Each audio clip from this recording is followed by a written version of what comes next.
पढ़ने के दो अप्रोच है। एक है प्रीस्ली अप्रोच, आप बहुत पढ़ते हैं, आपको आता कुछ नहीं, पढ़े जा रहे हैं, पढ़ते बहुत है, बहुत पढ़ते हैं। अगर तैयारी 25 दिन में हो रही है और रिवीजन 25 दिन में हो रहा है, तो तुम फिर 3-4 हजार साल बाद दो एग्जाम। तो रिवीजन का टाइम नहीं मिल रहा है। रिवीजन मतलब सिर्फ तथ्यों को देखना, और जिस दिन तुम जो पढ़ रहे हो, मतलब एक तरफ तुम आगे पढ़ रहे हो और दूसरी तरफ यहां पिक्चर बन रही है, उसके बाद तुम्हारा कोई कंपटीशन रुक ही नहीं सकता। बस यही पैरामीटर है।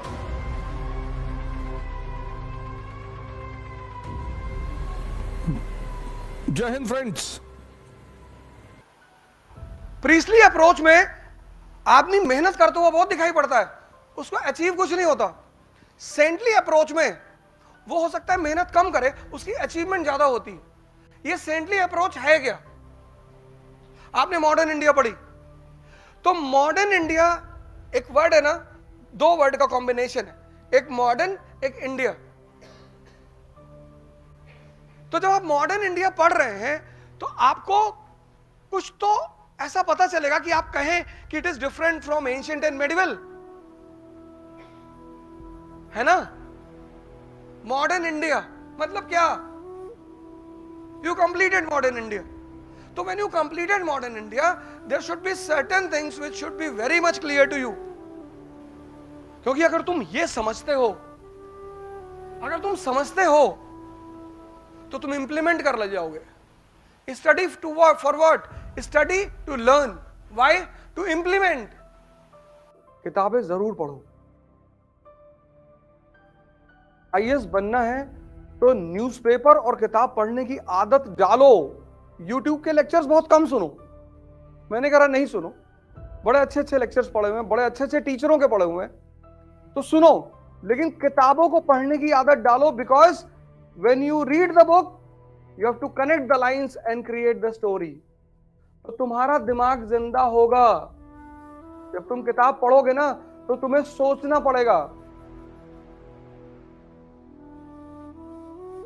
तुम सीरीज देखते हो तुमको मजा आता है क्योंकि तुमको उसमें सोचना नहीं पड़ता, कहानी अपने आप सामने खुलती चली जाती है। इसीलिए गांव के लोग आज भी सिनेमा को देखना बहुत बुरा मानते हैं। 80 में तो खैर मानते ही थे, 90 में तो खैर मानते ही थे। आपने घर में जो आपके एल्डर है, पिताजी, उनसे पूछिए कि वो कैसे पिक्चर देखने, मूवी देखने जाते रहे होंगे। और किसी भी तरीके से मूवी हॉल में घुसोगे तो इंफॉर्मेशन घर पहुंच जाती थी। और आज पीवीआर को एक सोशल स्टेटस बना दिया गया है, क्योंकि मां बाप को पता था कि अगर तुम मूवी देखोगे ना तो तुम्हारी जो कनेक्ट करके सोचने की क्षमता है वो खत्म हो जाएगी। इसलिए किताबें पढ़ने में नींद आती है। तो किताबें खुद से तभी बोलेंगी जब तुम उनसे बोलोगे, वरना वो तुमसे नहीं बोलेंगी। वो बोलेंगी तुमसे। और जिस दिन तुम जो पढ़ रहे हो, मतलब एक तरफ तुम आगे पढ़ रहे हो और दूसरी तरफ यहां पिक्चर बन रही है, तो उसके बाद तुम्हारा कोई कंपटीशन रुक ही नहीं सकता। बस यही पैरामीटर है कि जिस लाइन को तुम पढ़ रहे हो, चाहे वो हिस्ट्री हो, ज्योग्राफी हो, पॉलिटी, इकोनॉमी, कुछ भी, मतलब तुम लाइन यहां पढ़ रहे हो और यहां उसकी पिक्चर बन रही है, बस समझ लो तुम्हारा सिलेक्शन होने वाला है। क्योंकि पिक्चर बन रही का मतलब यह है कि डाइजेशन इज गोइंग ऑन, हजम हो रहा है। किताबें लो और सरल किताबें लो। पहली किताब ले लो NCERT, old NCERT, class 12th, Vipin Chandra. Modern India, class 12th by Vipin Chandra. Old NCERT, old, बहुत प्यारी किताब है, बहुत अच्छी किताब। मतलब एक बहुत ही छोटे लेवल पे, क्लास 12th के लेवल के बच्चे के लेवल पे तुम्हें पूरी कहानी सुनाएगी। और एपिसोड जैसे धारा, उसमें 13 धारावाहिक हैं, 13 एपिसोड है उस किताब में। तुम उसको चैप्टर मत मानो, एपिसोड मानो। पहले एपिसोड में तुम्हें पिक्चर दिखाएगी 18th सेंचुरी इंडिया, 18वीं शताब्दी का भारत। तुम्हें दिखाएगी कि मुगल साम्राज्य का पतन हो रहा है, एकदम दिखाई पड़ेगा तुम्हें। क्षेत्रीय शक्तियों का उदय हो रहा, regional powers are emerging, independent Awadh, independent Bengal, independent Nizam, regional powers पैदा हो रहे हैं, मुगल शक्ति खत्म हो रही है। और सबसे बड़ी घटना जो मुगल शक्ति के पराजय को दिखा रही वो है 1739 का बैटल ऑफ करनाल, जब नादिर शाह ने मुगल बादशाह को मुर्गा बना दिया। किसको? मोहम्मद शाह रंगीला को। दिखाई पड़ेगा तुमको एकदम। पढ़ो मत। पढ़ने से इंफॉर्मेशन बढ़ती है, सोचने से विवेक बढ़ता है, और सिलेक्शन इंफॉर्मेशन से नहीं होता, विवेक से होता है।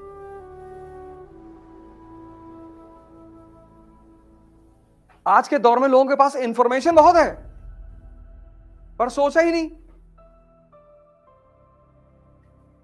सोचा ही नहीं। सब कुछ उस किताब में लिखा हुआ है, सब कुछ, बस तुम्हें सोचना है रुक के। इसीलिए भारत के आध्यात्मिक इतिहास में कुछ पक्षियों का, कुछ फूलों का बड़ा महत्व है। जैसे भारत के आध्यात्मिक इतिहास में तोते का बड़ा महत्व है। पता है क्यों?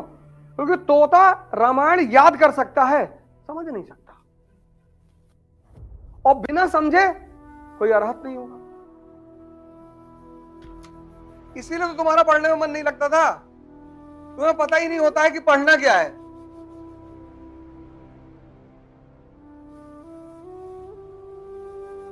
तुम किताब पे किताब खरीदते, हर जिससे मिलते हो उससे कहते हो भैया कौन सी किताब खरीदो। और कबीर बहुत पहले कह गए थे कि पोथी पढ़ पढ़ जगमुआ आईएएस भयानक होए।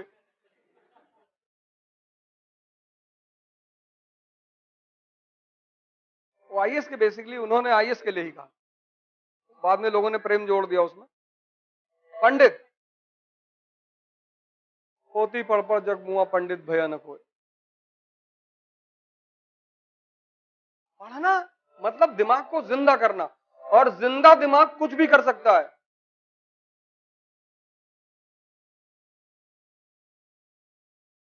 पढ़ना मतलब दिमाग को जिंदा करना, और जिंदा दिमाग कुछ भी कर सकता है। वो एक अच्छा बिजनेसमैन बन सकता है, उसकी नौकरी लगेगी।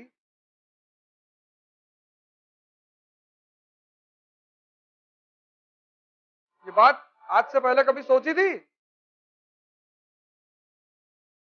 और क्लास खत्म होने के बाद सिर्फ आपके नोट्स, मतलब once the class is over you should be completely prepared कि अब दोबारा इन किताबों को नहीं पढ़ना है।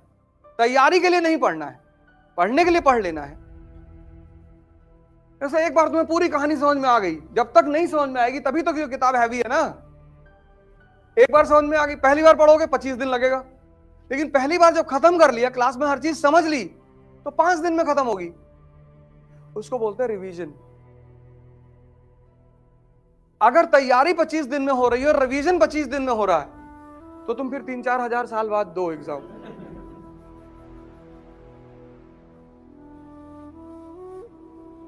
सर रिवीजन का टाइम नहीं मिल रहा है। रिवीजन मतलब सिर्फ तथ्यों को देखना। कॉन्सेप्ट कैसे भूलोगे यार? कॉन्सेप्ट भूल ही नहीं सकते। कॉन्सेप्ट भूलने का तरीका ही नहीं। साइकिलिंग सीख ली, अब नहीं भूल सकते। Once you have learned cycling, there is no way to unlearn it. पर तुम चाहो हम साइकिल चलाना भूल जाएं। स्विमिंग सीख ली, अब तुम सोचो हम भूल जाएं, संभव ही नहीं।